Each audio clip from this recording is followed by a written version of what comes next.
राधा वल्लभ श्री हरिवंश। राधा वल्लभ श्री हरिवंश।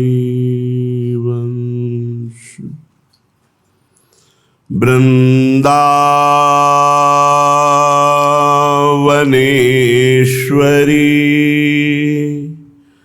तवैव पदारविन्दं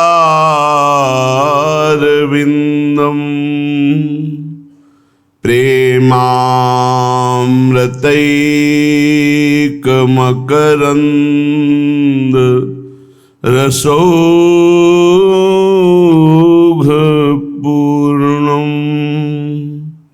हृद्यर्पितं मधुपते स्मरतापमुग्रं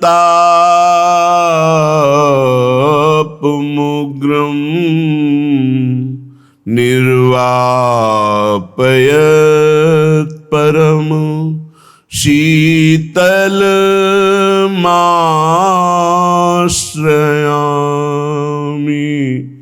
परम शीतलमाश्रयामि।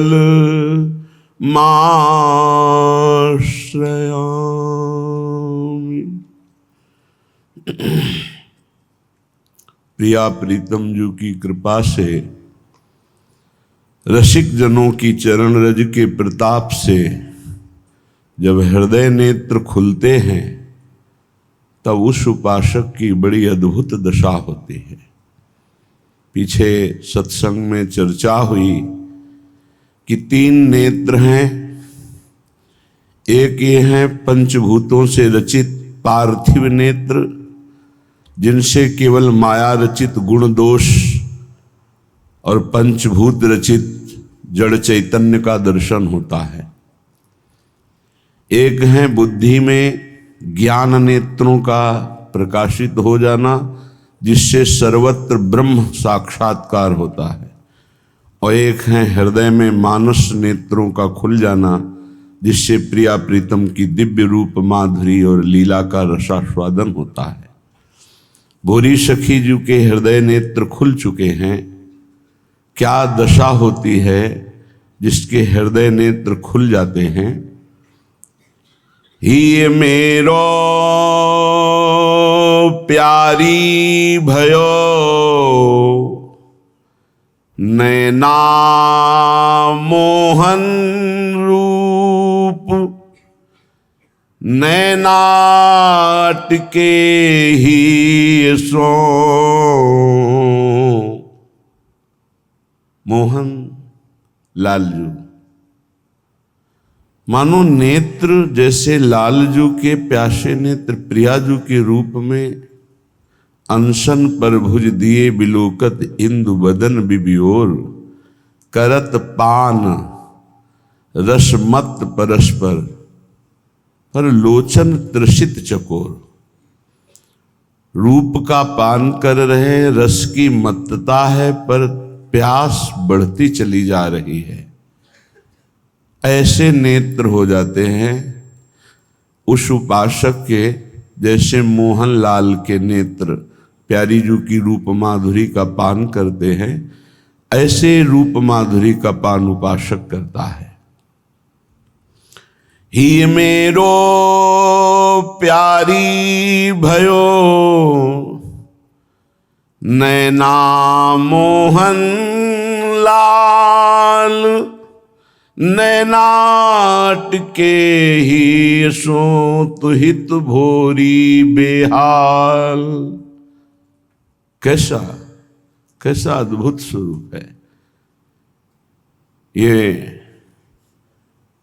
थोड़ा सा भी उपासना में रंग आया है तो समझ पाओगे, बहुत प्रेम की अद्भुत स्थिति है।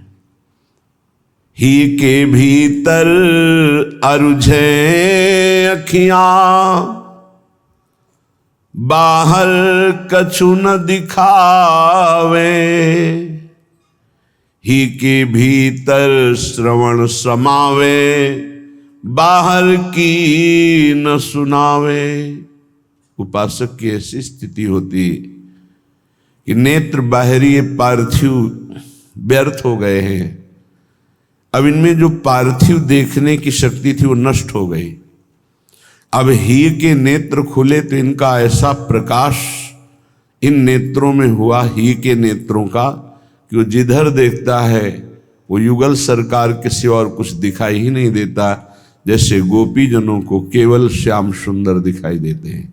जित देखूं तित श्याममयी, ही के भीतर अरुझें अखियां। अभी पार्थिव नेत्रों का काम खत्म। अब हृदय में जो नेत्र खुले, प्रेम नेत्र, जिसे आप श्रृंगार आरती के बाद गाते हैं, ही के नैन निहारे। हृदय रूपी नेत्रों से ही प्रिया प्रीतम को देखा जाता है। वो नेत्र हरिवंश कृपा से, गुरु कृपा से खुलते हैं। जिस समय हृदय के नेत्र खुलते हैं तो बाहर के नेत्रों की शक्ति चली जाती है। बाहर के नेत्रों की शक्ति है स्त्री पुरुष देखना, गुण दोष देखना, जड़ चैतन्य देखना, अच्छा बुरा देखना, ये सब खत्म हो जाता है। वो जिधर देखता है उसको अपना प्रीतम नजर आता है। ही के भीतर अरुझे अखियां, बाहर कछु न दिखावे। बाहर और कुछ दिखाई नहीं देता। चिद चिद लक्षणम सर्वम राधा कृष्णमयम जगत, चेतन अचेतन सब कुछ प्रिया प्रीतम। ऐसा नहीं कि वो अकल लड़ा करके बात कर रहा है कि सब कुछ प्रिया प्रीतम है, बुद्धि लड़ा रहा है, नहीं। जैसे हम तुम सहज में देखते हैं तो स्त्री पुरुष जड़ चैतन्य दिखाई देता है, ऐसे जिसके हृदय के नेत्र खुलते हैं तो ये जड़ चैतन्य स्त्री पुरुष ढांचा नहीं, सीधे हृदय में उनके विराजमान प्रिया प्रीतम दिखाई देते हैं। ऐसी ही श्रवणेन्द्रिय की दशा हो जाती है। ही के भीतर श्रवण समावे। क्या प्रिया प्रीतम बात कर रहे हैं। प्रति अक्षर में प्रेमामृत रस की उफान हो रही है, वो श्रवण कर रहे हैं। श्रवणेन्द्रिय अंतर्मुख हो गई। बाहर की श्रवणेन्द्रिय विषय शब्द केवल पार्थिव सुन सकती, प्रिया प्रीतम के नहीं। जब हरिवंश कृपा से हृदय नेत्र खुले तो श्रवणेन्द्रिय भी उनके शब्द सुनने के लिए अंतर्मुखी दिव्य हो गई। अब ही के भीतर श्रवण समावे, बाहर को न सुनावे। बाहर की कोई बात, खूब कोलाहल मचा हो, श्रवणेन्द्रिय अंतर्मुख हो तो एक शब्द नहीं सुनाई देगा। जैसे बाण बनाने वाला इतना तन्मय था कि राजा की सवारी निकल गई, उसे एक शब्द नहीं सुनाई दिया।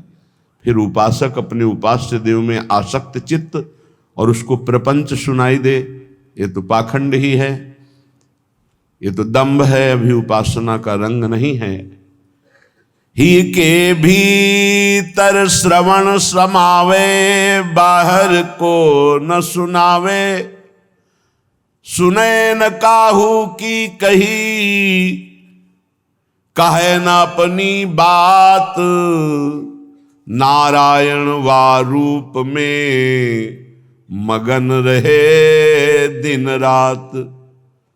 ना काहू सो बोलिबो, ना कोई व्यवहार। अपनी कुंवरी किशोरी को वो जियत निहारी निहारी। श्रवणेन्द्रीय नेत्रेंद्रीय बाहरी व्यर्थ देखना बंद कर दिया। अब प्रिया प्रीतम की बात सुनाई देती, प्रिया प्रीतम ही दिखाई देते हैं। ही के भीतर बाणी बिरमय, बाहर वचन न आवे। अब वाक्य इंद्रिय व्यर्थ हो गई, मूक हो गई। किसी से बात करना, व्यवहार की बात करना कुछ अच्छा नहीं लगता। अगर बात होगी तो प्रिया प्रीतम की, प्रभु की होगी, सिद्धांत की होगी, नहीं तो मौन। ताते मौन गहनो उचित है। पर यह साधक की वृत्ति है। जिसके हृदय नेत्रों में प्रियालाल रम गए प्रकाशित हो गए, उसको बिना प्रयास के ही वाणी मौन हो जाती है। मौन का तात्पर्य है संकल्प रहित हो जाना। मौन का तात्पर्य है प्रपंच की वार्ता से रहित हो जाना, दूसरे की निंदा स्तुति दोनों से रहित हो जाना। वो केवल अपने प्रभु से बात करता है, केवल अपने प्रभु की बात करता है, प्रभु का नाम गुण लीला रूप इसी का रसास्वादन। नहीं तो वाक्य इंद्री मौन हो गई, व्यर्थ हो गई, और उसमें सामर्थ्य नहीं रह गई प्रपंच की वार्ता करने की। स्वाद घ्राण रस परस हिये में, बाहर मन नहीं धावे। जो मन मना कष्टानि इंद्रियाणि प्रकृतिस्थानि कर्षति, 5 ज्ञानेंद्रियां और मन ये बार बार जीवात्मा को आकर्षित करके भोगों में फंसाते हैं।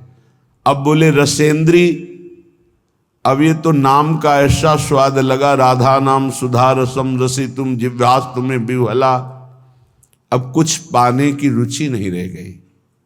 सच्ची माने, किसी भी पदार्थ के भोगने का उत्साह नहीं रह गया। क्यों? क्योंकि रसेंद्री को अब असली स्वाद मिल गया। गोस्वामी तुलसीदास जी ने भी कहा है, यदि तुम्हें राम मीठे लगते तो ये सब 36 व्यंजन सब तुम्हें फीके लगने लगते। सटरस 36 व्यंजन, 56 प्रकार के भोग, किसी भी भोग की लालसा रसेंद्री की भोगने की नहीं रह जाएगी जब नाम का रस प्रकट हो जाएगा। बोले स्वाद और घ्राण, घ्राणेंद्री जो सुगंध सूंघना चाहती है ये अनन्य हो जाती है। प्रिया प्रीतम के संबंध की ही सुगंध सूंघने की इच्छा होगी, अन्यथा नहीं। स्वाद घ्राण रस परस ही में, बाहर मन नहीं धावे। परस त्वगेंद्री का विषय है। त्वगेंद्री प्रिया प्रीतम की सेवा, प्रिया प्रीतम के प्रेमी जनों का स्पर्श, इसके सिवा उसे कोई स्पर्श सुख में ही काम सुख आता है। स्पर्श सुख आदि की कोई किंचित मात्र आकांक्षा नहीं रह जाती जब हृदय के नेत्र खुल जाते हैं। बोले ऐसी स्थिति कैसे हुई? ही भीतर प्रगटी हित जोरी, सब द्वारे मुंदी जावे। तब ही पैठी बैठ हित भोरी, उमगन लाड़ लड़ावे। सब द्वारे बंद हो गए, नेत्रेंद्री, श्रवणेंद्री, घ्राणेंद्री, त्वगेंद्री, रसेंद्री, वाक्येंद्री, सब शांत। पूज्य राधा बाबा की मुद्रा को देखिए, जब आपको मिलेंगे। ये मुद्रा लीला प्रवेश महापुरुष की है। शिथिलता पूर्वक ग्रीवा झुकी हुई और गाढ़ प्रिया प्रीतम की रूप माधुरी के चिंतन में, लीला माधुरी के चिंतन में डूबे हुए। बाहर से एकदम शांत, सब द्वार सब खिड़की बंद, कूड़ा करकट प्रवेश करने का अवसर ही नहीं रह गया। तब वो उपासक हृदय में अपने स्वरूप का अनुभव करता है, सहचरी बपू का। तब ही बैठ हित भोरी, उमगन लाड़ लड़ावे।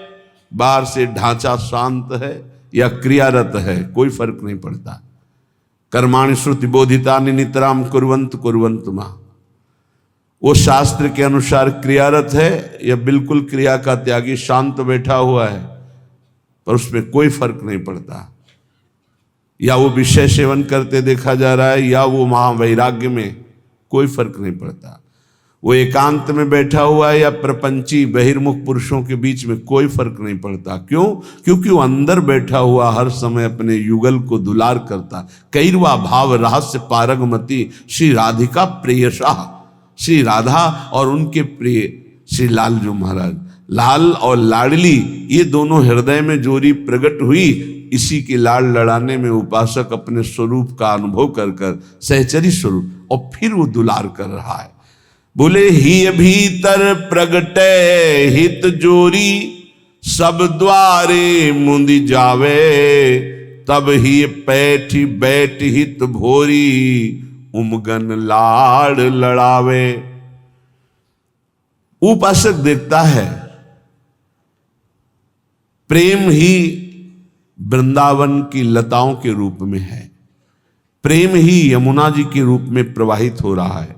हित को बन हित की ही जमुना, हित को कुंज सुहावे, हित के दंपति हित की सजनी, हित सो हित दुलरावे।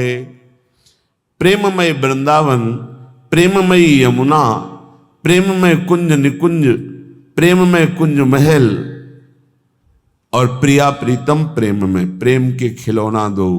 और प्रेममयी हित सजनी, तो प्रेममयी भोरी सखी प्रेममयी जोरी को प्रेम पदार्थों से दुलार कर रही हैं। भोरी हित हित ही की याचक, कृपा कोर हित पावे, हित तन हित मन हित की इंद्री, हित ही सिरावे। भोरी सखी कह रहे मेरा स्वरूप भी हितमय है और मैं हित की ही आकांक्षा करती हूं, हित की ही कृपा कोर, प्रेम की ही कृपा कोर चाहती हूं, क्योंकि प्रेम में कभी पूर्णता नहीं होती। प्रेमी का तन भी प्रेममय, सहचरी बपू, प्रेमी का मन भी प्रेममय, प्रेमी की इंद्रियां भी प्रेममय, तब वो प्रेममय तन से, प्रेममय मन से, प्रेममय इंद्रियों से, प्रेम भाव में भरकर प्रेम पदार्थों से, प्रेममयी लाडली लाल की प्रेममय वृंदावन नवनिभृत निकुंज में प्रेममयी सेवा करता है। प्रेम ही प्रेम। जब सो वह छवि ही गड़ी ही, गति कही न जाए, नित सिरात नित ही तपत, टूटी टूटी जुरी जाए। ऐसी उपासक की दशा होती है। हृदय में जब प्रिया प्रीतम का प्रादुर्भाव होता है तो हृदय की गति कहीं नहीं जा सकती। बोले बस संकेत कर रहा हूं, अपार शीतलता, नित सिरात, और थोड़ी ही देर में अपार दाह पैदा हो जाती। कैसे समझ पाएगा? अपार शीतलता और थोड़ी ही देर में अपार दाह प्रकट हो गया, हृदय चूर चूर हो रहा है। हा प्रिया प्रीतम, हा करुणामयी। तो बोले फिर जब हृदय में प्रकट हो गए तो हाय हाय क्यों मचाए? तो तन मन के बिछुरे नहीं, पर चाह बढ़े दिन रैन, कबहू संजोग न मानही, कबहू संजोग न मानही। क्योंकि चाह बढ़े दिन रैन, वो चाह इतनी बढ़ जाती कि उसमें ही की गति कही न जाए। वो वाणी की सामर्थ्य ने, अनिर्वचनीयम प्रेम स्वरूपम। तो नित सिरात नित ही तपत, टूटी टूटी जुरी जाए। ऐसी व्याकुलता प्रेम की, हृदय चूर चूर हो जाता है, पर फिर भी वो जुड़ जाता है।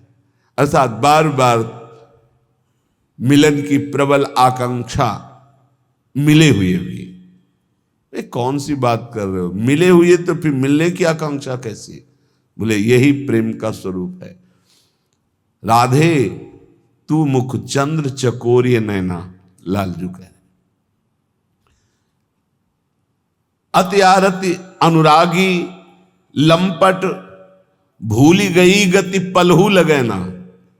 निर्निमेष नैनों से प्रियाजू की रूप माधुरी का पान कर रहे हैं श्री बिहारी जी महाराज।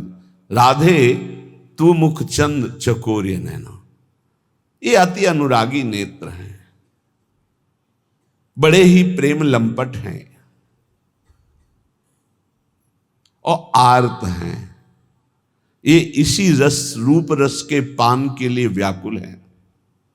भूल गई गति, जो नेत्रों की सहज गति है पलक झपकना, भूल गई गति पलहू लगैना। राधे तू मुख चंद्र चकोरे नैना। अब जरा ध्यान दीजिए। अरबरात मिलबे को निष्दिन, निर्निमेष नैनों से रूप का पान कर रहे हैं, पर फिर भी नेत्र रात दिन व्याकुल रहते हैं दर्शन के लिए। कैसे कोई समझेगा? रात दिन दर्शन के लिए व्याकुल रहते हैं। ऊपर की पंक्ति में कहा कि निर्निमेष ने पलक नहीं झपकती ऐसे रूप रस का पान कर रहे हैं लालजू। राधे तू मुख चंद्र तो चकोर ये नैना, चकोर की भांति मेरे नेत्र, हे प्रिया जो आपके रूप का पान कर रहे हैं। और यही बात श्री ध्रुवदास जी देख कर वर्णन कर रहे हैं। प्रिया बदन छवि चंद्र मनो, प्रीतम नैन चकोर। चकोर की भांति लालजू के नेत्र प्रिया रूप रस का पान कर रहे हैं।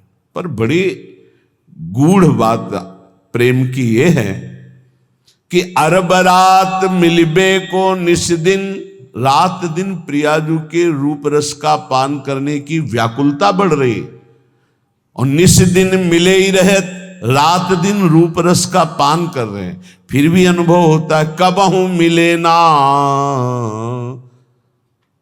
एक पद में श्री स्वामी जी महाराज बिहारी जू के हृदय की बात कह रहे हैं कि बिहारी जू प्यारी जू से कहते, प्यारी जू जब जब देखो तेरो मुख, तब तब नयो नयो लागत, ऐसो भ्रम होत देखो न कबहूरी। वही प्रेम का स्वरूप।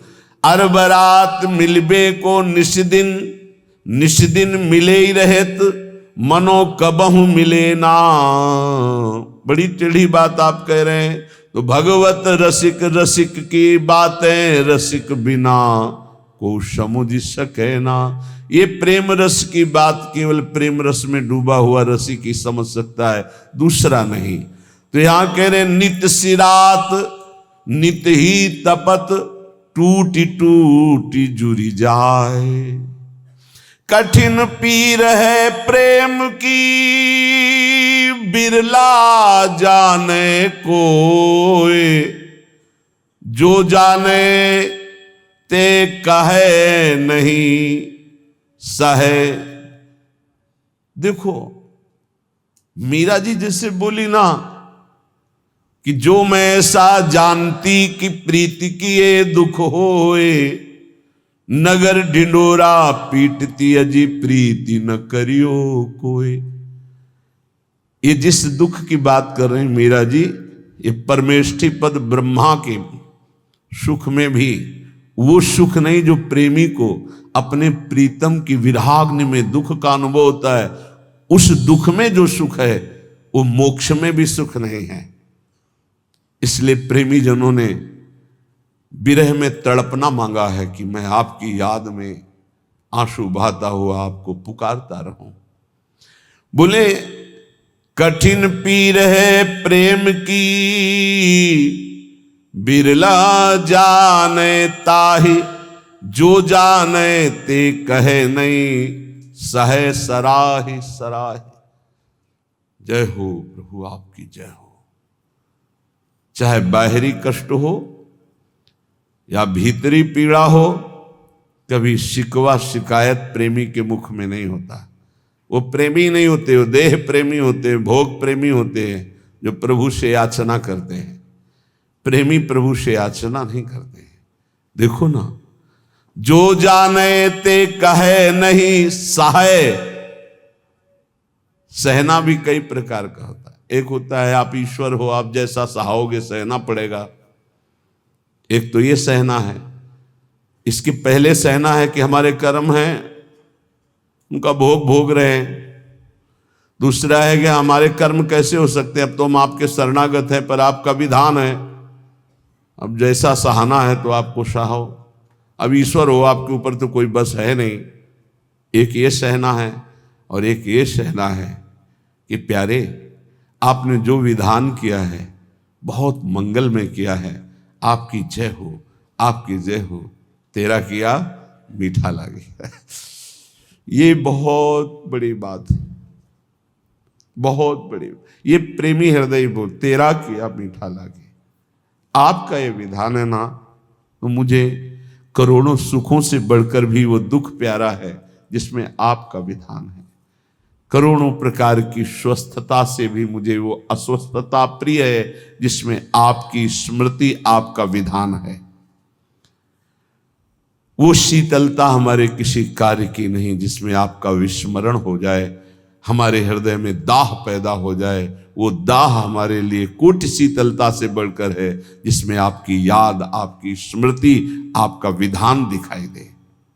साहे सराह सराहे, सुना था कल महामहिम पूज्य श्री अर्जुन देव जी की वाणी।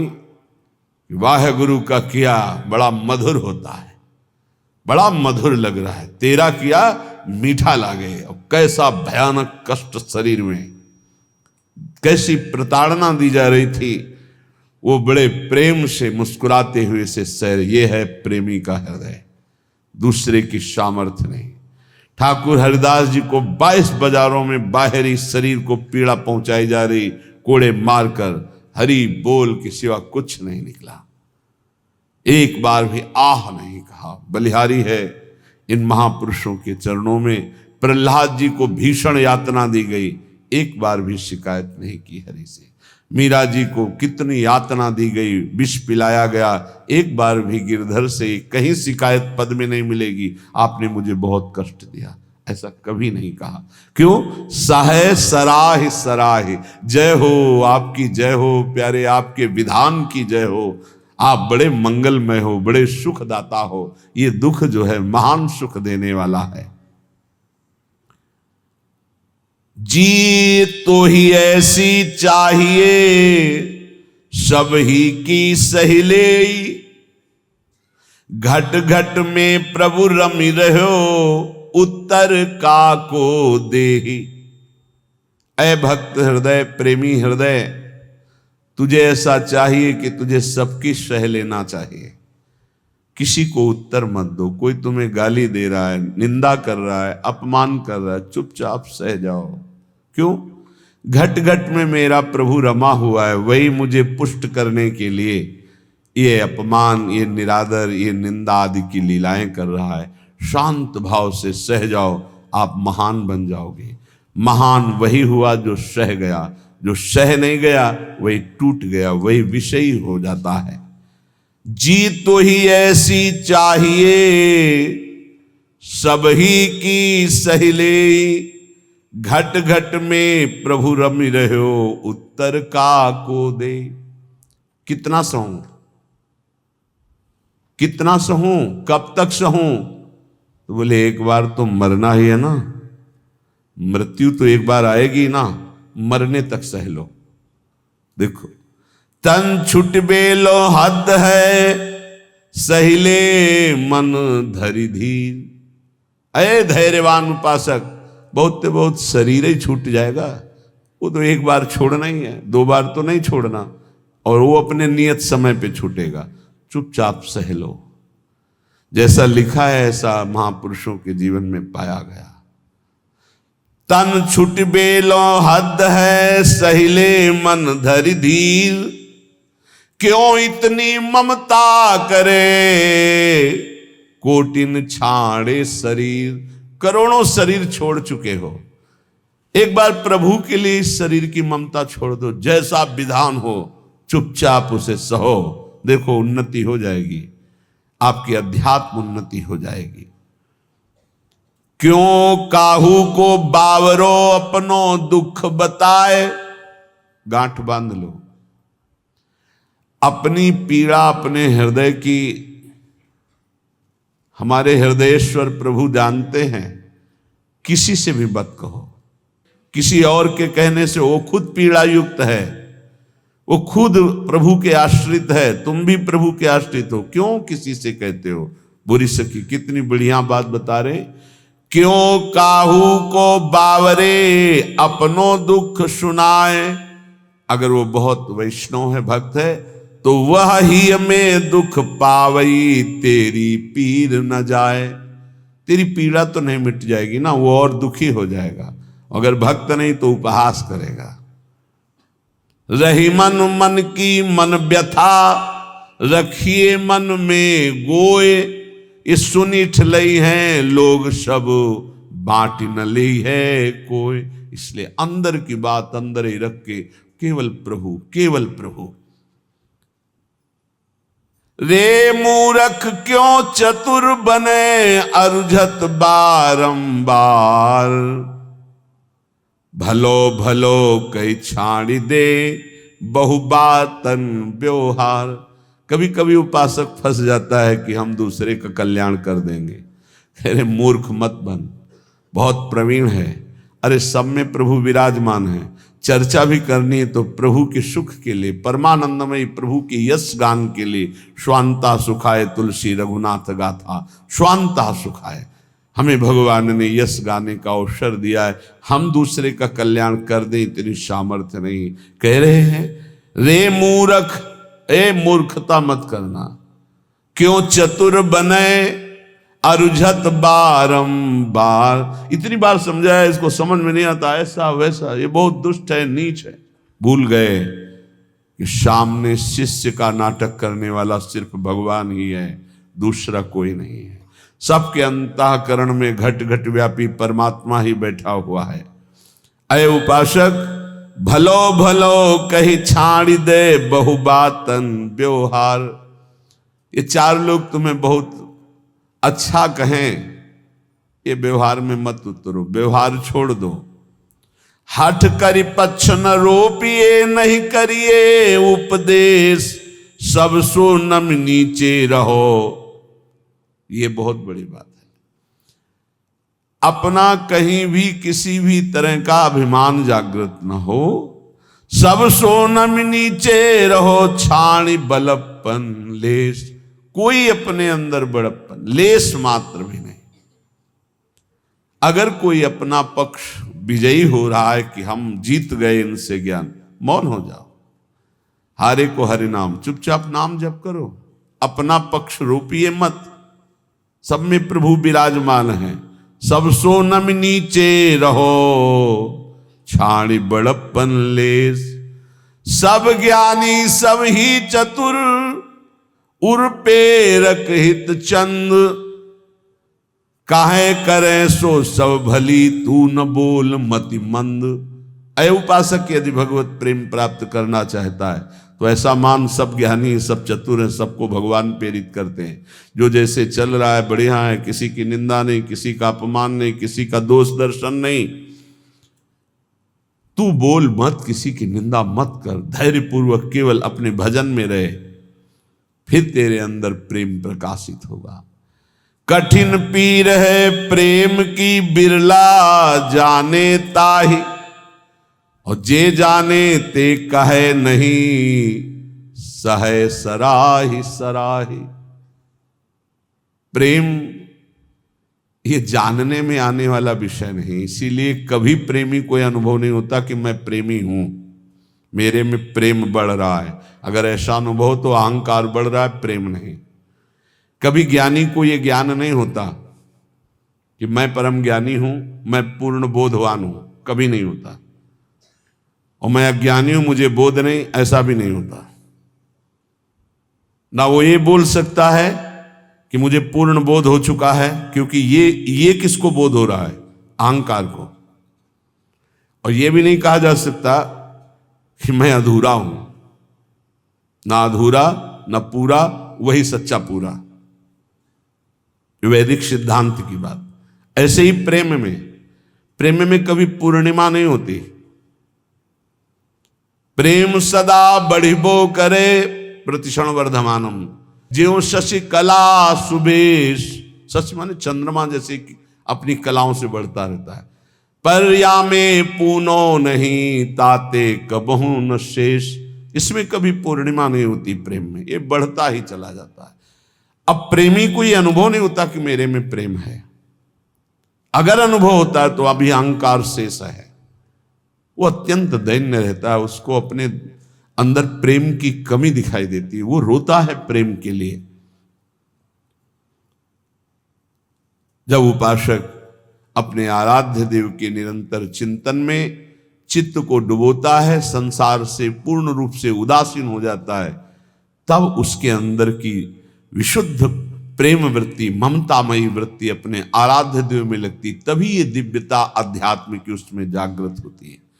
श्रीपाद प्रबोधानंद जी महाराज कह रहे हैं, बहुत बढ़िया श्रीधाम वृंदावन की महिमा का ऐसा रसास्वादन करा रहे हैं कि जीव का परम कल्याण हो जाए। दविष्ठे यस्तिष्ठे दति कृति निष्ठा कुविषये सकृत वृंदाटव्यास तृणकमपि वंदेत सुकृति सतत प्राणस्योच्छृंखल निखिल शक्ति करुणया ध्रुवं देहस्यान्ते हरिपदमलभ्यं च लभते। ध्रुवम सत्य, देहस्यान्ते शरीर पूरा होने के बाद हरिपद मलभ्यं च लभते, अलभ्य लाभ हरिपद परम पद की उसे प्राप्ति होती शरीर छूटने के बाद। किसको? बोले दविष्ठे यस्तिष्ठे दति कुकृति निष्ठा कुविषय। कुकृति निष्ठा, गंदे आचरण करने वाला निष्ठा पूर्वक, मतलब महापापी। कुविषय, गंदी बातों में, गंदे विषयों में जिसकी निष्ठा पूर्वक पाप रति है वो तो वृंदावनवासी होगा। बोले नहीं, दविष्ठे यस्तिष्ठे, दविष्ठ दूर देश में रहने वाला, घोर पापाचरण करने वाला, कुकृति निष्ठा, निष्ठा पूर्वक कुकृति गंदा आचरण करने वाला। जैसे इस समय आराधना, इस समय आराधना, उसका जीवन ही ऐसा है, गंदे आचरणों का निष्ठा पूर्वक आचरण करना, मतलब महापापी। दूर देश में रहता है, महापापाचरण करता है, पर संयोगवशात सुकृति जनों के संग में वो एक बार वृंदावन आ गया। संयोगवशात उसकी दोस्ती किसी ऐसे से हो गई, चलो यार एक बार वृंदावन चलो। नहीं, हमें कोई मत, हमारे साथ चलो, पैसा हम लगाएंगे, आपको खवाएंगे पियाएंगे, घुमा के ले आएंगे, यार चलो ना। अब वो चल पड़ा। सुकृति, किसी पुण्यवान के प्रभाव से वो वृंदावन आ गए। उसकी कोई रुचि नहीं, कोई श्रद्धा नहीं, कोई निष्ठा नहीं। सकृत, एक बार वृंदाटव्यास तृणकमपि वंदेत सुकृति। अब उसने चलो बिहारी जी के दर्शन कर आवे, अब उसके साथ गया। जैसे यहां कई ऐसे दर्शन में आते हैं सुबह कि वो स्वयं नहीं आए, उनकी कोई श्रद्धा नहीं, उनको लाया गया है। जैसे किसी श्रद्धालु गृहस्थ की गाड़ी का वो ड्राइवर है, या कोई ऐसे घर का कोई सदस्य है, सब चल रहे हैं तू भी चल, तो उसकी चेष्टा दिखाई देती है कि ये श्रद्धा से नहीं आया, इसे जबरदस्ती लाया गया है। वो खड़ा है, ऐसे देख रहा है, दृष्टि गई, उसकी ये मुद्रा और उसके देखने का तरीका बता रहा है कि वो श्रद्धा से संत दर्शन के लिए नहीं आया। क्योंकि हजारों हृदयों में जो उल्लास दिखाई देता है, राधा राधा नाच रहे, रो रहे, उत्साहित हो रहे, उसमें कोई फर्क नहीं। लेकिन उसका पुण्य उदय हो गया। पुण्य पुंज बिन मिले ही ना संता। क्या पुण्य उदय हुआ कि उसकी नौकरी लग गई ऐसे परिवार में जो भक्त है, वो ड्राइवर है, या उसका जन्म हुआ ऐसे परिवार में जो भक्त है पर वो बिल्कुल अभक्त है, उसके कोई न संत में श्रद्धा है न भगवान में श्रद्धा है, पर उसके कल्याण का योग बन गया। श्री धाम वृंदावन आया और यहां तो कह रहे हैं वृंदाटव्यास तृण कमपि, एक तृण तिनका, उसमें भी उसकी नमन क्रिया हो गई, प्रणाम कर लिया। तो उसने प्रणाम नहीं किया। कईयों को देखा कि जब दृष्टि में दृष्टि मिला के उनको अपने आप ऐसे, वो यंत्रवत ऐसे होना पड़ेगा तुम्हें, और जिनकी उपेक्षा कर दी गई, मंगल ही होगा तुम्हारा। आए हो किसी भी भाव से खड़े हो, तुम्हारा मंगल ही होगा। अब यहां से अमोघस्य, अब उनके जीवन का उत्थान शुरू हो गया। एक तृण की वंदना कर दे, एक तृण की वंदना, वृंदावन के एक तिनके को प्रणाम कर ले। इसलिए उद्धव जी ने कहा मुझे तृण बना दो, गुल्म लता औषधि बना दो। सकृत वृंदाटव्यास तृणकमपि वंदे सुकृति। एक बार वृंदावन आ गया, एक बार ऐसे ही प्रणाम कर लिया किसी लता को, संत को, बिहारी जी के दर्शन कर ऐसे ही कर लिया, ऐसे। वो बड़े कृपालु है, कृपा समुद्र है। तुम खड़े तो हो ना, इतना ही काफी है। तुम क्या देखने के लिए खड़े हो ये हम नहीं देख रहे हैं। तुम खड़े हो, आकर खड़े हो, दरबार में आ गए श्री जी के, और किसी भी भाव से आए तो तुम्हारे भाव का प्रभाव नहीं है। यहां सत्तारणीकृत स्वभाव उनके स्वभाव का, तुम्हारे भाव का नहीं। वृंदावन ही प्रभाव सुन अपनो ही गुण देत, अपना प्रभाव करेगा वृंदावन। ये अगर श्लोक सुनने को मिल जाए तो हमारी प्रार्थना है, जहां जहां तक कान में शब्द जाए। यहाँ जो बैठे हैं उनके तो भाग्य की क्या सराहना, लेकिन जिन्होंने कभी वृंदावन दर्शन नहीं किया, एक बार जरूर आ जाना, एक बार जरूर दर्शन कर जाना प्रभु के। इस धाम में एक बार जरूर घूम जाना, यहाँ की हवा लग जाए तो तुम्हारी संसार की हवा जितनी है वो तुम्हारी दुर्गति नहीं कर पाएगी। ये श्लोक मतलब अहोभाग्य जो महापुरुषों ने धाम की ऐसी महिमा को देखा और वर्णन किया। कह रहे दविष्ठे बाहर दूर देश में रहता है, यस्तिष्ठे दति कुकृत निष्ठा कुविषये, गंदे आचरणों की निष्ठा पूर्वक पापाचरण करता है।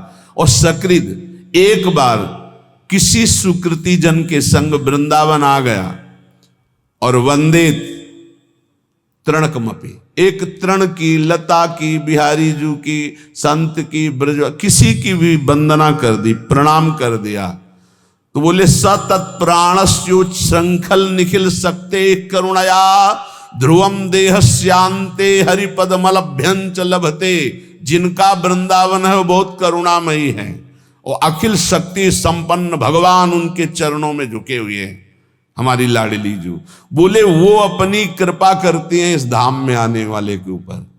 तो तत्प्राणस्योच्छृंखल, जिस समय उसके प्राण निकलेंगे तो ध्रुवम, ध्रुव माने परम सत्य, देहस्यांते, देह छूटने के बाद हरिपद मलभ्यंच लभते, वो हरिपद को प्राप्त हो जाएगा। फिर आप वृंदावन वासी हो।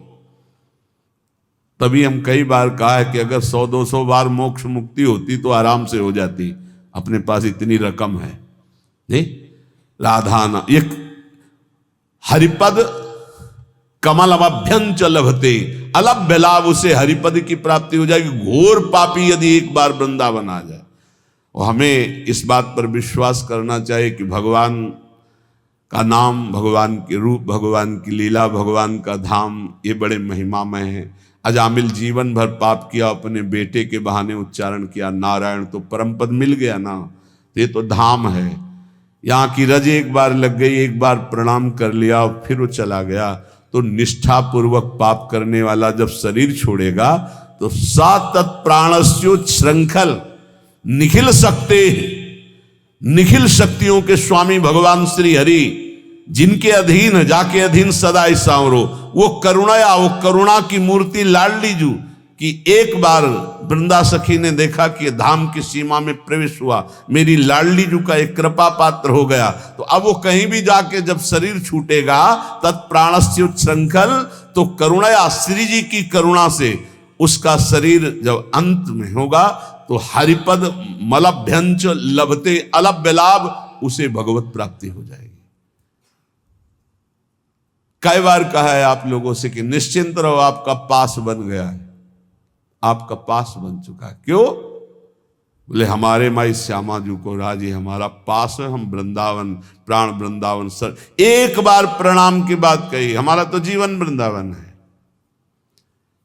कुबेराणाम कोटिर हसति धन संपत्ति भी रहो। वृंदावन जब कृपा करके संपत्ति देता है तो कुबेर का उपहास करने वाली संपत्ति होती है। वृंदावनवासी के पास। कुबेर के पास पांच भौतिक माइक संपत्ति है, लेकिन वृंदावनवासी को प्रिया प्रीतम की प्राप्ति होती। दंपति संपत्ति पाइए। बोले कुबेराणाम कोटिर हसति धन संपत्ति भी रहो।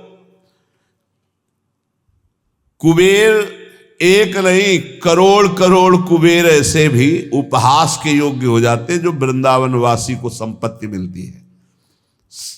जैसे आप अपने मकान को अपना मानते हैं, संपत्ति को अपना मानते हैं, ऐसे पूरे निकुंज को सहचरी अपना मानती है। उसके प्रिया प्रीतम, उसका संपूर्ण निकुंज, संपूर्ण वैभव उसी का। ऐसा अनुभव नहीं होता कि इनके भी प्रिया प्रीतम है। अब वो अंतर की बात शायद पकड़ पाओ कि ना पकड़ पाओ।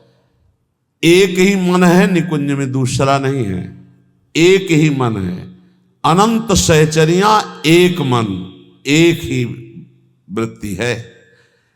जैसे एक सहचरी पान की बीड़ी पवारे प्रिया प्रीतम को, तो हर सहचरी का मन उस समय पान की बीड़ी ही पवा रहा है। एक सहचरी आनंद मगन होकर प्रिया प्रीतम को गान सुना रही, तो हर सहचरियों का मन गान में, मतलब वहां दो मन नहीं है। अब वो अलग अलग मन वाले, अलग अलग बुद्धि वाले और पार्थिव क्षमता वाले, कैसे आप अनुमान भी नहीं लगा सकते। संपूर्ण निकुंज मेरा, क्योंकि मेरी प्रिय सखी श्री किशोरी जो है, मेरी सखी है, मेरी स्वामिनी है, मेरी किशोरी जो है। तो कुबेराणाम कोटिर हसति धन संपत्ति भी रहो।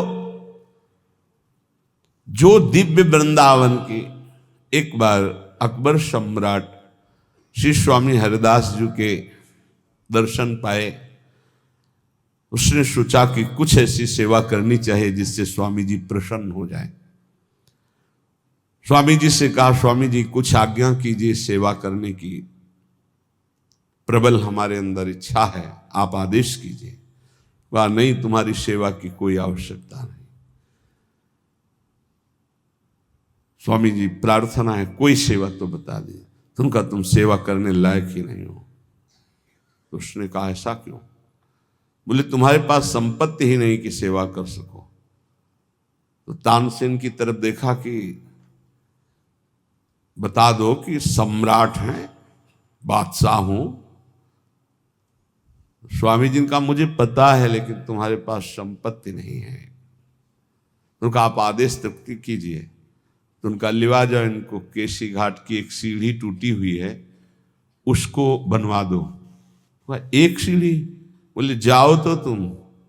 जब वहां गए तो दिव्य रत्नों से जटित यमुना की वो सीढ़ी लौट के आए, चरणों में गिरे, बोले नहीं है, हमारे खजाने में रत्न ही नहीं है जिस रत्न की दिव्य वृंदावन की झांकी करा दी।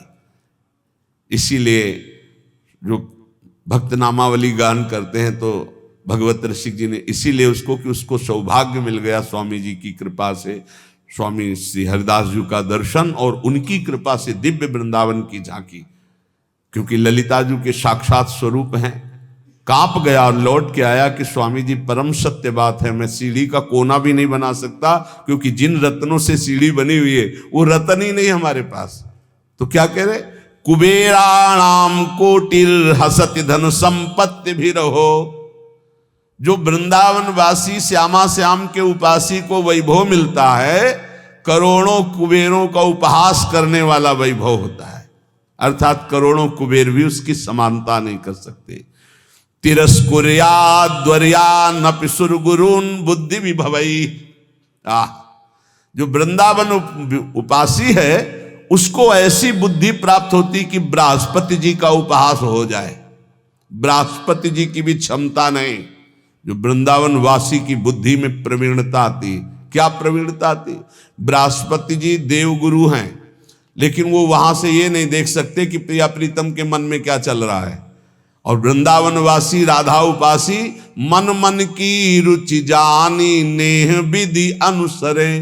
प्रिया प्रीतम के मन में क्या चल रहा है ये जानकर प्रिया प्रीतम की प्रेम पूर्वक सेवा करते हैं। मन मन की रुचि जानी, प्रिया प्रीतम के मन की रुचि जानकर। ये बृहस्पति जी में सामर्थ्य नहीं। प्रिया प्रीतम को कैसे सुख पहुंचाना है, ये बृहस्पति जी की बुद्धि। संपूर्ण बृहस्पति जी का ज्ञान उद्धव जी को प्राप्त है। बृहस्पति जी गुरु हैं उद्धव जी के, लेकिन उद्धव जी जब वृंदावन में आए तो अपने को ज्ञानहीन पाया, गोपियों के समक्ष और चरणों में लौट गए, बोले अभी तक मुझे इसका परिचय ही नहीं था। तो जिसे बृहस्पति जी को भी परिचय नहीं है, वो है वृंदावन प्रेम रस। यहां कह रहे श्रीपाद की जो वृंदावन के राधा चरणारविंद की उपासना करता है, उसकी बुद्धि में जो बात आती है वो बृहस्पति जी की भी बुद्धि में नहीं। तिरस्कुर्या द्वर्या न सुरगुरुन बुद्धि विभवई। सुरगुरु बृहस्पति जी की बुद्धि का भी तिरस्कार करने वाला ज्ञान, अद्भुत प्रेम वृंदावन उपासक को प्राप्त होता है। अशोच्य स्त्री पुत्रादिभिर्षम ईड्यो हरिरसात् छुको प्रहलाद्यरति कृदि वृंदावन बने। श्री सुखदेव जी प्रहलाद आदि जिन प्रभु की रति को प्राप्त हुए, आश्चर्य की बात है, बड़े सोच की बात है कि लोग स्त्री पुत्र आदि में आसक्त होकर ऐसे मानव देह को भगवान की भक्ति प्रेम रस में ना डुबो करके व्यर्थ में नष्ट कर देते हैं। श्रीपाद का कहना है कि जहां ऐसा वैभव मिलता है, जहां ऐसी बुद्धि मिलती है, जहां का ये प्रभाव है कि एक बार आ जाए प्रणाम कर ले इस भूमि को, तो उसको अंतिम समय परम कल्याण की प्राप्ति होती है। तो अपने परिवार के राग में फंसकर, मोह में फंसकर पापाचरण करते हुए जो जीवन व्यतीत करते हो, तो ये व्यर्थ जीवन है। इसको सार्थक करने के लिए निरंतर नाम जपने का अभ्यास करो। कभी कभी वृंदावन आकर दर्शन कर जाओ। जो कर्म करते हो पापाचरण उसमें ना हो, वो कर्म भगवान को अर्पित करो। इसी जन्म में भगवत प्राप्ति हो जाएगी। संतों की वाणी। परम कृपालु संत जन समस्त शास्त्र और अपने हृदय के अनुभूत वचनों के द्वारा जीवों का परम कल्याण करते रहते हैं। श्री सनक सनंदन सनातन सनत कुमार में से श्री सनातन जी की वाणी। परम मुनि परमहंस श्री सनातन जी हर समय 5 वर्ष की अवस्था में रहते हैं और कोई वस्त्र नहीं धारण करते। दिगंबर, दिग माने दिशाएं, दिशाएं ही जिनकी अंबर है, अर्थात नग्न अवस्था में रहते हैं। ये वर्णन करते हैं कि एकादशी व्रत को हरितोष व्रत कहते हैं। भगवान की प्रसन्नता के लिए, हरिजू की प्रसन्नता के लिए एकादशी व्रत रहा जाता है। प्रायः समस्त वैष्णव जन रहते हैं। जो रसिक जन प्रियाजू के चरणों के अनन्य हैं, उनका एक ही व्रत है, श्यामा श्याम की 8 पहर उपासना करते हुए अपनी मन वृत्ति को श्यामा श्याम में समर्पित करना। यहाँ ज्ञान ध्यान व्रत कर्म जीते सब काहो में नहीं मोहि प्रतीति, रसिक अनन्य निशान बजायो एक श्याम श्यामा पद प्रीति। पर जो एकादशी व्रत रहते हैं परम धन्य है, वो हरितोष व्रत है। अब एकादशी व्रत का नियम क्या है और कैसे एकादशी व्रत का फल मिलता है, कई बार चर्चा हुई। बहुत सुंदर तस्मा शास्त्रम प्रमाणम थे, शास्त्र प्रमाण के अनुसार श्री सनातन मुनि बोल रहे हैं। अथ ते नियमान वच्मि व्रते ह्रस्मिन् दिनत्रये कास्यम मानुषम मसूरान्नम चणकान को द्रवास्तथा शाकम मधुपरान्नम च पुनर्भोजन मैथुने दशम्याम 10 वस्तूनि वर्जयेत वैष्णवः सदा। जिसे एकादशी रहनी हो और एकादशी का फल प्राप्त करना हो, उसको ये नियम पालन करना चाहिए। अथ ते नियमान वच्मि व्रते ह्रस्मिन् दिनत्रये। उसको 3 दिन, एक तो दशमी और एक द्वादशी और फिर बीच में एकादशी, उसको 3 दिन संयम में रहना होता है, तब बीच की एकादशी का उसे फल प्राप्त होता है। जिसे एकादशी व्रत रहना हो उसका नियम है कि दशमी के दिन कांसे के पात्र का त्याग करे। वैष्णव सिद्धांत है कि कभी जिसमें मांस बना उस रसोई का भोजन न ग्रहण करे। मसूर की दाल, चना की दाल, कोदो और कोई भी शाक, शहद, दूसरों का अन्न, दोबारा भोजन और मैथुन, ये दशमी के दिन त्याग दे। एक बार दशमी के दिन भोजन करे 24 घंटे में, क्योंकि एकादशी रहना है। कांसे का पात्र, जिस रसोई में मांस बना उसके भोजन का त्याग, मसूर की दाल, चना, कोदो, साग, मधु अर्थात शहद और दूसरे के द्वारा दिया हुआ भोजन और दोबारा भोजन और मैथुन क्रिया, इनका दशमी के दिन कभी भी प्रयोग ना करें। इन 10 वस्तुओं से वैष्णव दूर रहे दशमी के दिन। फिर एकादशी के व्रत में, ये पीछे तो हम वर्णन कर ही चुके हैं, कहीं नहीं आया यहाँ कुटू का वो कचौड़ी पकौड़ी और सिंघाड़ा का हलवा और सावा, ये दुनिया के खीर और सब। ये एकादशी के दिन किसी भी तरह की गेम आदि क्रीड़ा ना खेले।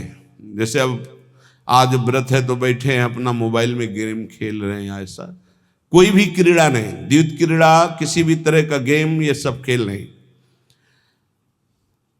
द्वैत क्रीड़ाम च निद्राम च तांबूलम दंत धावनम परापवादम पैशून्यम स्तेयम हिंसाम तथा रतिम कोपम हनत वाक्यम च एकादश्याम विवर्जयेत। एकादशी के दिन उपासक को चाहिए कि वो किसी भी तरह की क्रीड़ा, मनोरंजन बिल्कुल नहीं। चनिद्राम, नींद नहीं लेनी उसको, न दिन में न रात में, एकादशी व्रत। और प्रायः पुराने महापुरुषों ने ऐसा किया है। रामदास जी डाकोर के रात में जाते थे,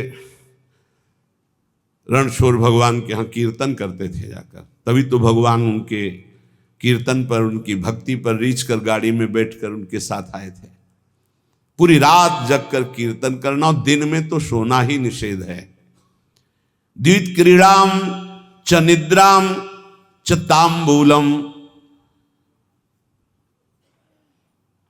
पान खाना निषेध है एकादशी को, बिल्कुल नहीं, जो व्रत रह रहे हैं।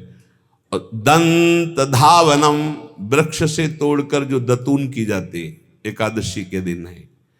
परापवादम, दूसरे की निंदा करना, चर्चा करना नहीं, अर्थात अधिकतर मौन व्रत धारण करे एकादशी के दिन। पैशून्यम, चुगली करना। स्तेयम, कोई चोरी करना। हिंसाम, वाणी से, शरीर से, मन से किसी को दुख पहुंचाना। रतिम, अर्थात भोग करना, मैथुन करना।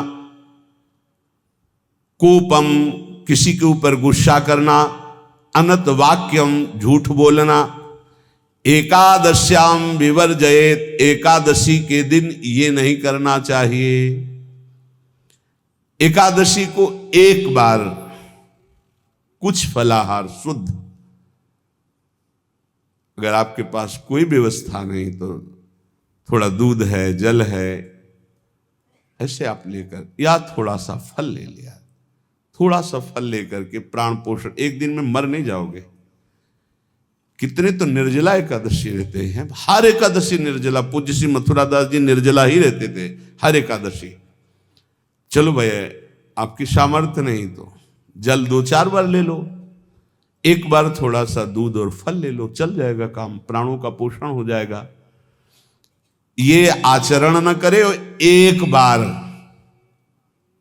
कुछ आहार ले ले, वो भी शुद्ध भगवद अर्पित प्रसाद।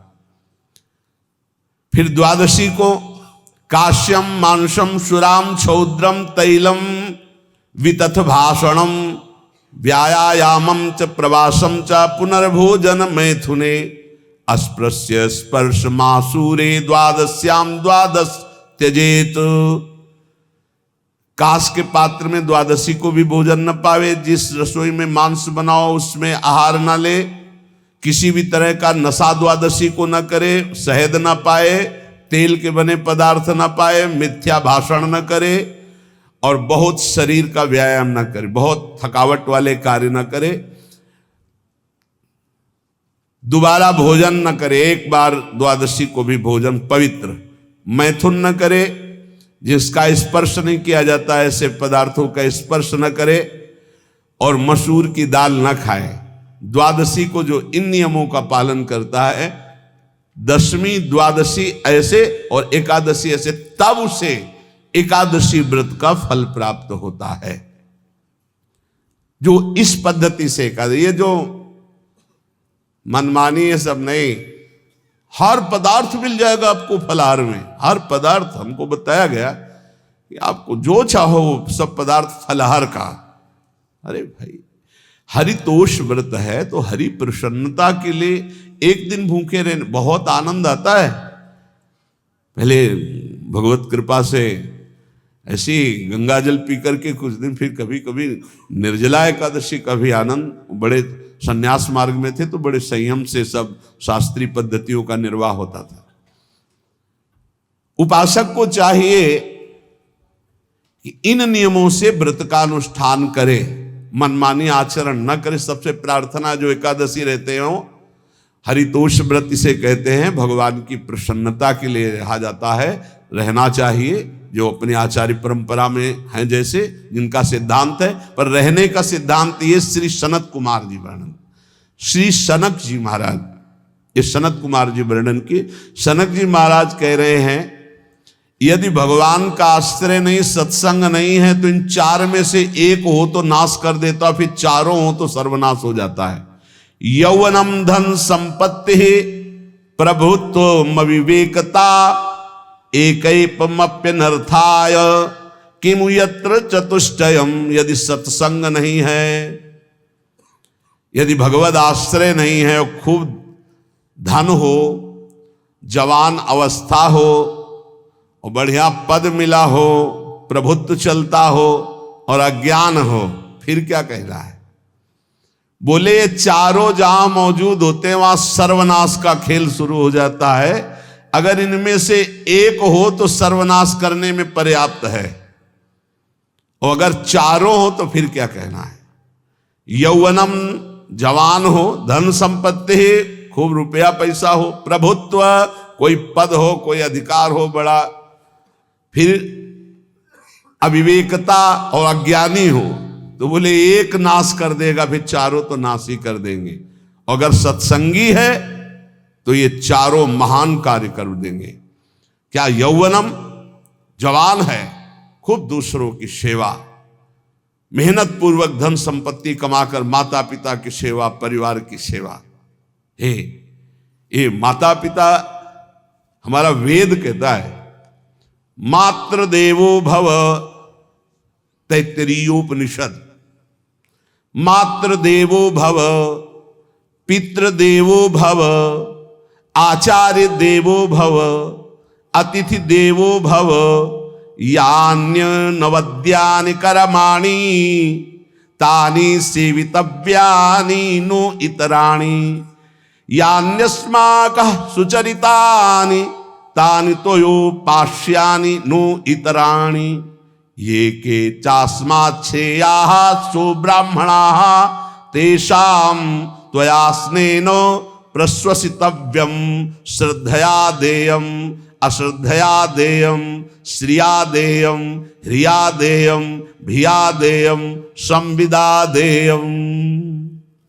वेद कहता है मातृदेवो भव, माता साक्षात हमारी भगवान है। देव हरि को कहते हैं, केशव देव जैसे कहा, हरि को कहते हैं गोविंद देव।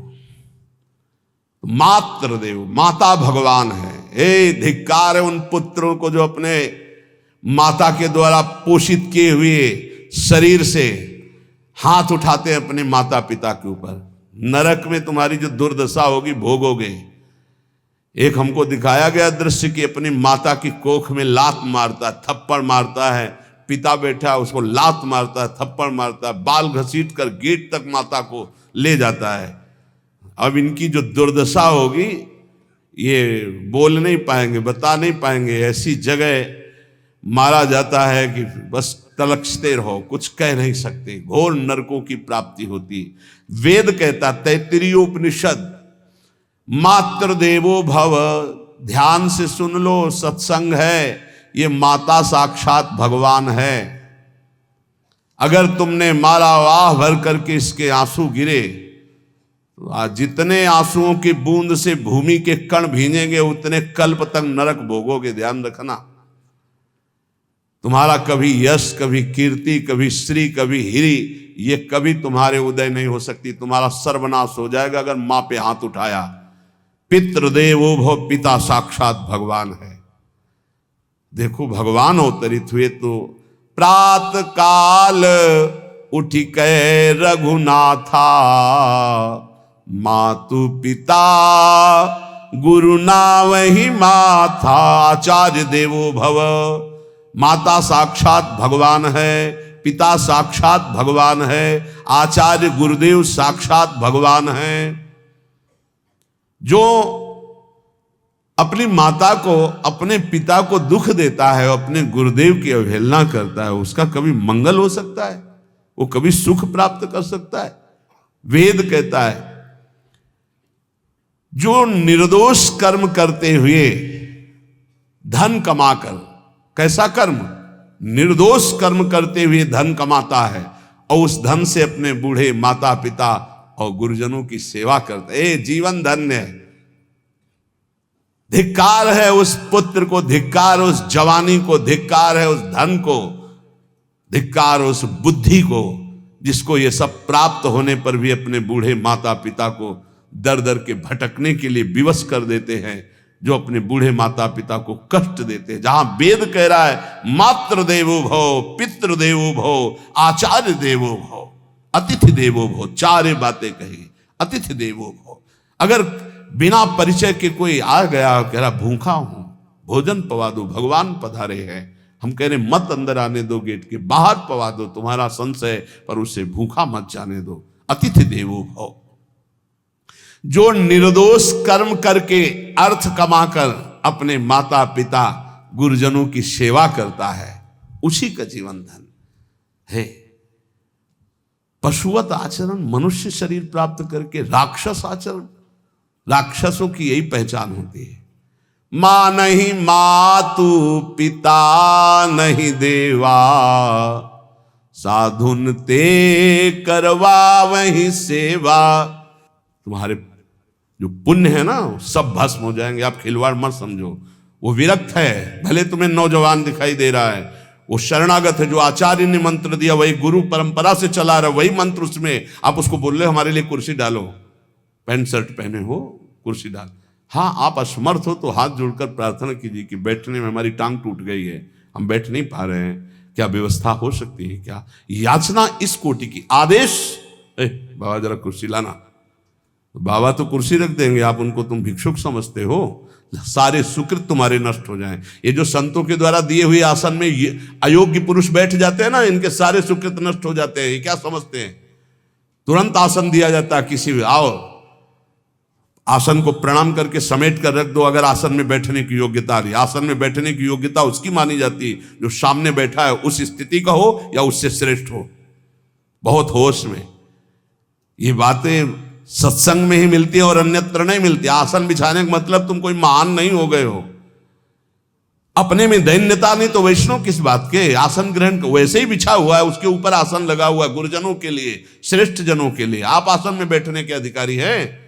सत्कर्म के द्वारा कमाए हुए धन से मातृदेवो भव, पितृ, हम बार बार चिल्ला के कह रहे क्योंकि कलयुगी इन पुत्रों को अब समझ में नहीं आ रहा। जो बोओगे वही काटोगे।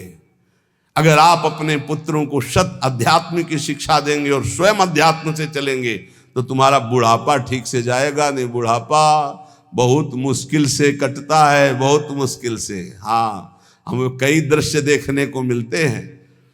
बता रहे एक बार बिंदौर इधर है, इच्छावर फतेहपुर, वहां से भ्रमण करते यार, बड़े मकान से वयोवृद्ध भागते हुए आए और स्वामी जी बहुत कष्ट में हो। क्या कष्ट है आपको? आप तो महल से उतर रहे हैं, ये किसका है? बोले मेरा ही है। तुमका कष्ट क्या है? बोले 4 लड़का है, 4 बहू हैं, सब खाते पीते हैं, मैं बहुत कष्ट में हूँ, सब कोई अपमान करता है। तुमका निकलो फिर बाहर, बाबा जी बनो, भजन करो, भगवान के मार्ग का अनुसरण करो। चौथी अवस्था है। बोले ये तो नहीं हो सकता, रहूंगा तो यहीं कुछ ऐसा कर दो कि जिससे हमारे बच्चों की बुद्धि बदल जाए, जो हमको पीटते हैं, गाली देते हैं। हमको वो जादू तो हम जानते नहीं, और चल पड़े। और बड़ा अंदर से चिंतन हुआ कि जीव कितना आसक्त है उन्हीं पुत्र परिवार घर में। अब बुढ़ापे का समय है, चौथी अवस्था में अगर घर ही में रह के भजन करो तो झंझट नहीं होगी। जो मिले जैसे मिले जीवन यापन करो, भजन करो, लेकिन प्रभु से मतलब नहीं।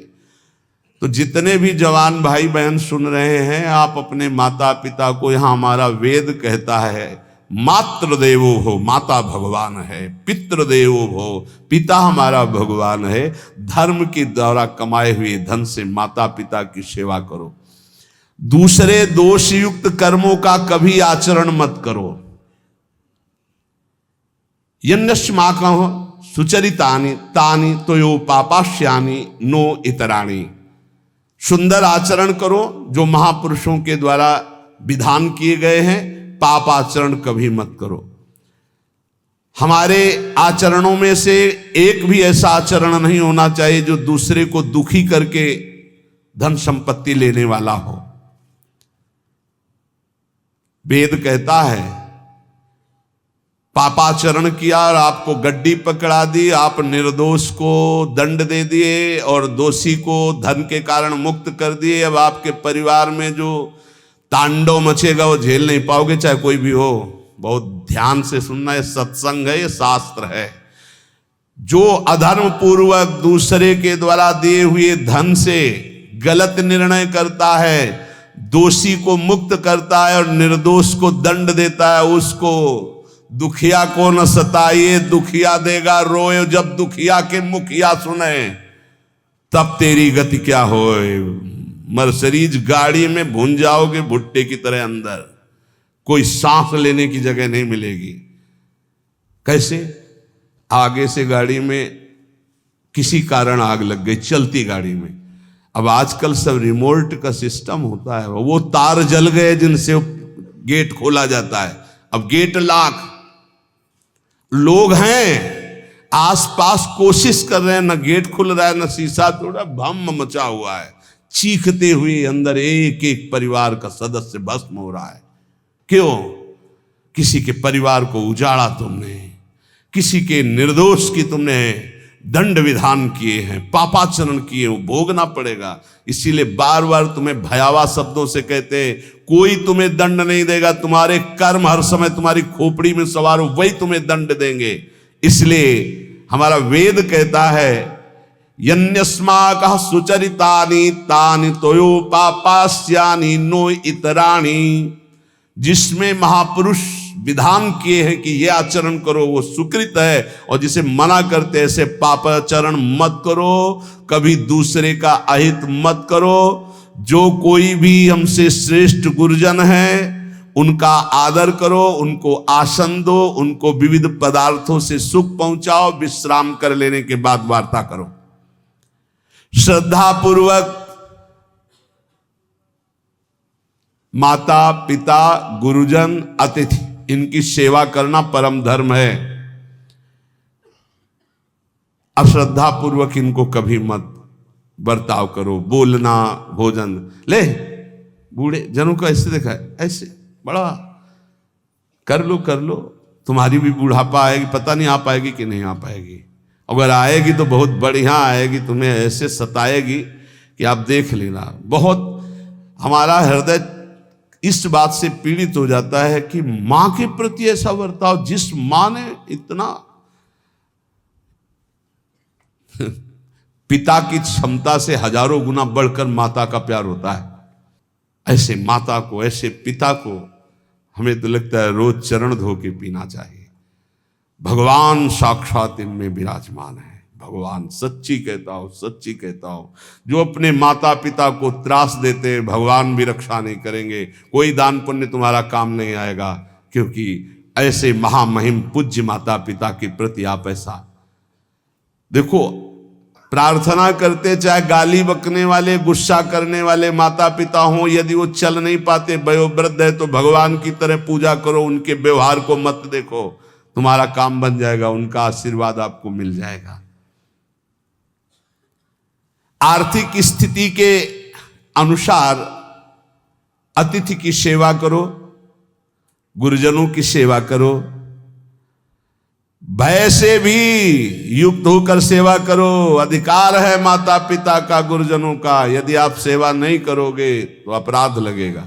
इतना बड़ा शरीर पैदा किया है, लेबरी करो, रिक्शा चलाओ, उससे जो मिले अपने माता पिता की सेवा करो।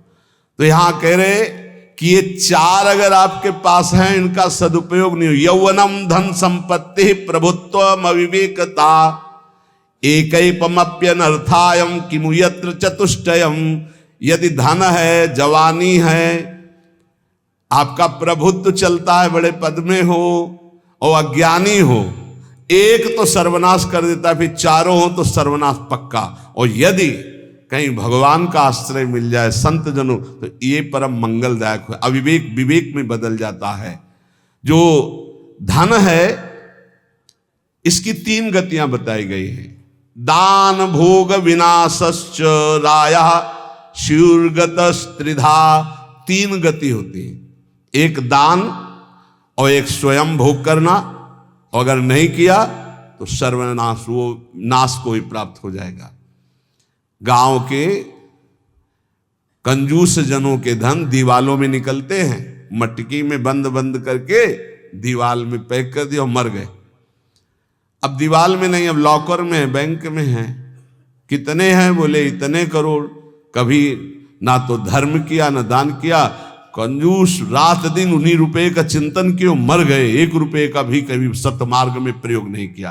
कह रहे दान भोग विनाशश्च, तीन गतियां हैं, दान या स्वयं भोग कर लो और या विनाश हो जाएगा। तो सो धन धन्य प्रथम गति जाकी, वो धन धन्य है जिसकी प्रथम गति। प्रथम गति क्या? दूसरों को सुख पहुंचाने में लगा। अस्पताल में दे दिया, गरीब लोगों के औषधियों के, या भूखी गौओं के उदर पोषण में, या संत महात्माओं के निवास या वस्त्र या भोजन, ये सब उत्तम गतियां हैं। अगर ये नहीं किया तो चलो घर में ठाकुर जी विराजमान करो, स्वयं बढ़िया भोग लगाओ, पाओ, परिवार को सुखी रखो, इतने कर लो। वैसे सो धन धन्य प्रथम गति जाकी। प्रथम तो है दान, फिर दूसरा स्वयं चलो उपयोग कर लो, धर्म पूर्वक अपने परिवार का। लेकिन अगर ऐसा नहीं किया तो तीसरी गति है नाश। वो तुम्हारे किसी काम में धन आने वाला नहीं है। जो न दान करता है ना भोगता है, उसका नाश हो जाता है। अरे भाई, वृक्ष से ही शिक्षा लो, दूसरों के लिए ही होता है। तो तुम मनुष्य बनकर क्या दूसरों का परोपकार नहीं कर सकते? यदि तुम जवान हो, तुम्हारे पास धन है, प्रभुत्व है, विवेक है, तो तुम पूरे राष्ट्र की सेवा की भावना जागृत करो। समाज में ही भगवान विराजमान है। ये मानवा हरि कथा श्रवणास्त दोषा कृष्णांगी पद्म भजने रत चेतनाश्च ते वै पुनन्ति च जगन्ति शरीर संगात संभाषणादपि ततो हरिरेव पूज्यः। एक तो ये बताया, दूसरा बताया कि ये महाधन्याति धन्य होते हैं। एक तो होते जवान हैं, रुपया पैसा खूब कमा रहे हैं, बड़ा प्रभुत्व है। अविवेक है तो नाश कर देगा, और विवेक है तो इन्हीं का सदुपयोग हो जाएगा। एक है जो सबसे हटकर है, ये मानवा हरिकथा श्रवणास्त अधोषाः, जो रात दिन नाम जप करते हैं, भगवान की चर्चा करते हैं और सुनते हैं, और अधोषाः, वो सारे दोषों को अपने मिटा चुके हैं। कृष्णांगी पद्म भजने रत चेतनाश्च, निरंतर अपने चित्त को प्रभु के भजन में डुबोए हुए हैं, प्रभु के चरणों के ध्यान में अनुरक्त किए हुए। उनका क्या प्रभाव होता है? बोले तैवै पुनन्ति च जगतन्ति शरीर संगात। ऐसे महात्माओं का यदि शरीर है प्रगट में, तो उस शरीर से स्पर्श करके वायु जिस जिस को छूती है वो पाप रहित हो रहा है। जो उनके दर्शन करते हैं वो पाप। संत दरस जिमि पातक तरई, संतों के दर्शन मात्र से पाप नष्ट होते हैं, उनके शरीर के स्पर्श से पाप नष्ट होते हैं। संभाषणादपि ततो हरिरेव पूज्य, यदि उनसे संभाषण करने को मिल जाए तो बोले वो इतना पवित्र हो जाता है कि भगवान उनमें वास करने लगते हैं। हरिदेव, हरि उसमें विराजमान है, हरि ही हैं, ऐसा वो पूज्य हो जाता है। यदि जो नाम जप कर रहे हैं, जिनका चित्त भगवान के चिंतन में है, जो कथा भगवान की चर्चा कर रहे हैं, जो भगवान की चर्चा सुन रहे हैं, अदोषाहा, जो समस्त दोषों पर विजय प्राप्त कर चुके हैं, ऐसे मानवाहा पुनंती च जगतंती, वो पूरे जगत को पावन करने की सामर्थ्य रखते। सातरते सातरते सा लोकान तारयति मम भक्ति युक्तो भोनम पुनातु, वो लोक के लोक पावन कर देते। कैसे?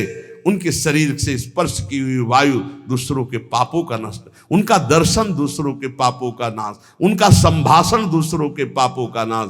यदि संत संग मिल गया तो निश्चित हरिदेव ही, वो भगवान से ही मिल रहा है, क्योंकि वहां भगवान जागृत है सबके हृदय में, पर भगवान शयन कर रहे हैं, माया का पर्दा लगाए। संत के हृदय में भगवान पर्दा रहित होकर जागृत हो चुके हैं, तो उनके दर्शन से, संभाषण से, स्पर्श से निश्चित परम कल्याण इस जगत का होता है। कौन भगवान? भगवान किसे कहते हैं? तो बोले सनंदन मुनि बोल रहे हैं। सनातन जी की सुना एकादशी व्रत पर बोले, और अभी तक सनक जी बोल रहे। अब सनंदन जी कह रहे ऐश्वर्य समग्रस्य धर्मस्य यशसः श्रियः ज्ञान वैराग्ययोश्चैव शरणां भग इतीर्णा। संपूर्ण ऐश्वर्य, संपूर्ण धर्म, संपूर्ण यश, संपूर्ण श्री, संपूर्ण ज्ञान, संपूर्ण वैराग्य, ये 6 जहां विराजमान हैं भग, उन्हें भगवान कहते हैं। ये पूर्ण रूप से भगवान में ही विराजमान है, और जिसमें ये सामर्थ्य है उसे भगवान कहते हैं। उत्पत्ति प्रलयम चैव भूतानामा गतिम गतिम वेत्ति विद्याम विद्याम च सावाच्यो भगवानिति। जो सबकी स्वयं अपने संकल्प से उत्पत्ति करता है, उत्पत्ति करने वाले ब्रह्मा जी की भी जो उत्पत्ति का कारण है, जो अपने ही बल से सबका विनाश कर देता है प्रलय, और जो सबका पालन करता है उसे भगवान कहते हैं। जो आवागमन तथा विद्या अविद्या इसका स्वामी है उसे भगवान कहते हैं। जो संपूर्ण ऐश्वर्य, संपूर्ण धर्म, संपूर्ण यश, संपूर्ण श्री, संपूर्ण ज्ञान, संपूर्ण वैराग्य और उत्पत्ति पालन प्रलय का स्वामी, जो विद्या अविद्या आवागमन जिसी के इशारे से होता है, वही है भगवान, वही सबका भगवान है। इसलिए जो उपासक भगवान की आराधना करता है वो ये देखे, सा एवाधस्तात वेद, सा उपरिष्टात्, सा पश्चात्, सा पुरस्तात्, सा दक्षिणतः, सा उत्तरतः, सा एवेदः सर्वमित्यथातो अहंकार देश एवाहमेवाधस्तादः मुपरिष्टादहं पश्चादहं पुरस्तादहं दक्षिणोतोः मुत्तरोतोः मे वेदः सर्वमिति। वो जो भगवान है कहाँ है? बोले सा एवाधस्तात्, सा उपरिष्टात्, वो नीचे है, वो ऊपर है, वो पीछे है, वो आगे है, वो दाहिने भी है, वो बाएं भी है, और वही ये सब कुछ है जो देख रहे हो, केवल भगवान ही भगवान है। बोले जो ऐसा देखता है उसका अहंकार भगवान में लीन हो जाता है। अब वो देखता है मैं ही नीचे हूं, मैं ही ऊपर हूं, मैं ही पीछे हूं, मैं ही आगे हूं, मैं ही दाहिने हूं, मैं ही बाएं हूं, मैं ही ये सब कुछ हूं, मैं अहम ब्रह्मास्मि। 2 भाव बताए, एक भक्त जो भगवान को सर्वत्र देखता है, और एक जो अपने अहम को भगवान में स्थापित कर देता है भेद भाव से, वो अपने आत्मस्वरूप को देखता है। जिसने ऐसा भगवान का अनुभव कर लिया कि आगे पीछे दाहिने बाएं ऊपर नीचे हर समय मेरे श्री भगवान हैं, तो न पश्यो मृत्युम, इसका फल है। पश्यति न रोगम नोत दुखाताः सर्वाः पश्यः पश्यति सर्वमाप्नोति सर्वस इति। बोले उसको किसी भी प्रकार का रोग दुख नहीं दे सकता। जो ये देखता है सा एवाधास्तात् सा उपरिष्टात् सा पश्चात् सा पुरस्तात् सा दक्षिणा सा उत्तरा, उत्तर में दक्षिण में ऊपर नीचे दाएं बाएं हर समय मेरे प्रभु हैं, केवल प्रभु को देखता है तो न पश्यो मृत्युम, मृत्यु की ताकत नहीं कि उसकी तरफ देख सके। ध्यान देना, ना तो उसे मृत्यु परेशान कर सकती, दुख नहीं। हम आपको कई बार बोले कि महाभागवतों का शरीर कैसे छूटता है, जैसे बड़े गजराज के गले से मल्ली की माला, मोगरा देखते छोटी छोटी कली, कब टूट के गिर गया पता ही नहीं चला, ऐसे जन्मत मृत दुसा दुख होई भक्त को नहीं व्याप्ता। बोले ना तो वो मृत्यु, ना पश्यो मृत्युम पश्यति, मृत्यु ना रोगम, बड़े से बड़ा रोग उसको परास्त नहीं कर सकता। ये इसका फल है जो हर समय भगवान में स्थित है। नोत दुखाताः सर्वाः पश्यः पश्यति सर्वमाप्नोति सर्वस इति। वो सबको भगवत स्वरूप देखता है, अतः वो भगवान में प्रतिष्ठित, ना उसको मृत्यु छू सकती, ना रोग छू सकता है, ना किसी तरह का दुख छू सकता है। यही प्राप्त करने के लिए रोज चर्चा होती है। ऐसी ऊंचाई पर चढ़ जाओ कि कोई भी रोग, कोई भी शोक, मृत्यु, नाना प्रकार के विकार तुम्हें विचलित ना कर पाए। वो स्थिति है भगवद स्थिति, भगवदाकार। जो रात दिन प्रभु का भजन करते और देखते कि चारों तरफ से हरि मुझे घेरे हुए, जैसे प्रहलाद जी देखते, उसको कोई भय नहीं, कोई दुख नहीं, कोई रोग नहीं, कोई शोक नहीं। ये कैसे होता है? बोले आहार शुद्धौ सत्व शुद्धि, सत्व शुद्धो ध्रुवा स्मृति, स्मृति लंबी सर्व ग्रंथि नाम विप्रमोक्ष। जिसका भोजन शुद्ध है उसकी बुद्धि शुद्ध है, जिसकी बुद्धि शुद्ध है उसकी भगवद स्मृति, जो भगवद स्मृति है वो समस्त माया के ग्रंथों को, गांठों को नष्ट कर देती है और वो ऐसी ऊंचाई पे पहुंच जाता है कि न पश्यो मृत्युम पश्यति न रोगम नोत दुखाताः। कोई भी दुख, कोई भी रोग, कोई भी शोक, कोई भी भय उसका स्पर्श नहीं कर सकता। किसका? जिसकी आहार शुद्धि, सत्य शुद्धि, सत्य शुद्धो ध्रुवा स्मृति, स्मृति लंबे सर्व ग्रंथि नाम विप्रमोक्ष। जो अखंड भगवद स्मृति में डूबा हुआ है, कौन? जिसकी बुद्धि शुद्ध है। किसकी? जिसका आहार शुद्ध है, भगवद अर्पित जल भोजन। बुद्धि शुद्ध, नाम जप करते हुए भोजन प्रसाद पाओ। बुद्धि शुद्ध हो गई तो स्मृति चलेगी, अखंड स्मृति चलेगी तो ये स्थिति आ जाएगी। इसी स्थिति के लिए सत्संग हो रहा है, इसी स्थिति के लिए मानव देह मिला है। इसलिए ध्यान पूर्वक सत्संग का मनन करो, रात दिन ये अनुभव करो कि मैं प्रभु की गोद में हूं, और खूब नाम जपते रहो। नाम जप नहीं करोगे तो सब गड़बड़ हो जाएगा। जो कमियां हैं वो धीरे धीरे ठीक हो जाएंगी, विश्वास मान लीजिए। काम क्रोध आदि की कमियां तब तक रहती हैं जब तक देह भाव रहता है। जिस दिन करुणा में प्रभु की कृपा से शुद्ध ज्ञान का उदय हुआ, ये देह भाव ऐसे हट जाएगा जैसे सूर्य उदय होते ही कोहरा नष्ट हो जाता है। हम चाहें तो दीपक से कोहरा नष्ट कभी जीवन में नहीं कर सकते, पर सूर्य भगवान के उदय होते ही कोहरा नष्ट हो जाता है। ऐसे भगवत प्रदत्त, गुरु प्रदत्त ज्ञान उदय होते ही ये सब माया का कोहरा नष्ट हो जाता है। शेष चर्चा आगे।